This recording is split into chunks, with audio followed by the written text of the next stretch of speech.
nëse Vatikani nuk e njeh Kosovën, edhe i peshqia e ka një lloj hierarkie tek Vatikani, se zyrtarisht i peshqia e Kosovës nuk e njeh Kosovën. Shtet. Pse Vatikani nuk e njeh Kosovën? A ju kanë thënë ndonjëherë se Vatikani nuk e njeh Kosovën sepse shqiptarët janë musliman? Nëse po, atëherë ju kanë treguar vetëm një mit. Sepse e vërteta është shumë më e ndërlikuar dhe shumë më tronditse. Në fakt, Vatikani ka njohur vjetra shtete me shumicë muslimane: Indonezin, Bangladeshin, Marokun, Jordanin, Senegalin, madje edhe Shqipërinë. Pra, feja nuk është arsyeja. Atëherë, pse Kosova mbetet ende jashtë njohjes së Selisë së Shenjtë? Për ta kuptuar, duhet të kthehemi plot 1000 vjet pas. Në vitin 1054 ndodhi ndarja më e madhe në historinë e krishterimit. Kisha katolike dhe ajo ortodokse u ndan, duke krijuar një përçarje që vazhdon edhe sot, që prej asaj dite çdo pap ka pasur një objektiv historik: ribashkimin e kishave. Ky proces quhet ekumenizëm.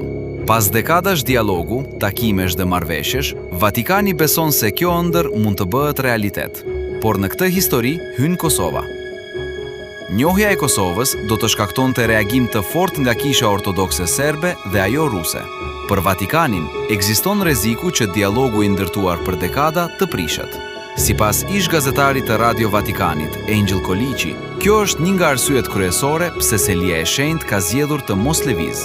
Me fjalë të tjera, përballë zgjedhjes mes ëndrrës së 1000 vjetëve dhe njohjes së Kosovës, Vatikani zgjodhi ta mbrojë dialogun me kishat ortodokse.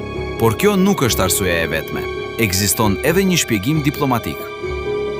Vatikani tradicionalisht preferon të njohë shtete që janë anëtare të Kombeve të Bashkuara. Kosova nuk është. Jo sepse nuk e dëshiron, por sepse Rusia e bllokon me të drejtën e vetos në Këshillin e Sigurimit.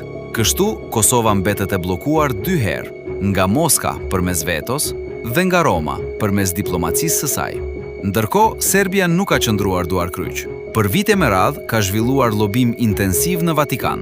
Prezident, ministra, ambasador dhe përfaqësues të kishës ortodokse serbe kanë kërkuar vazhdimisht që Selia e Shenjtë të mos e njohë Kosovën.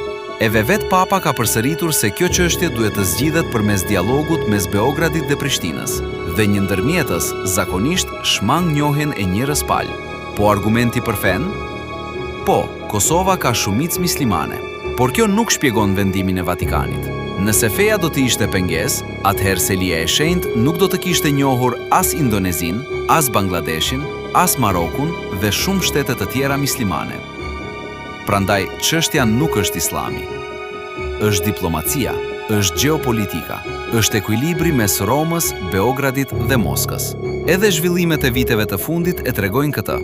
Në vitin 2023, Kosova hapi misionin e saj të posaçëm pranë Selisë së Shenjtë. Shumë e panë si sinjal pozitiv, por Vatikani sqaroi menjëherë se kjo nuk përbënte njohje diplomatike.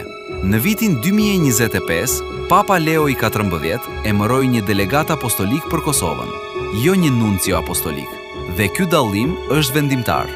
Një nuncio dërgohet vetëm në shtete që njihen zyrtarisht. Një delegat mund të emërohet edhe pa njohje. Pra, statusi i Kosovës mbeti i pandryshuar.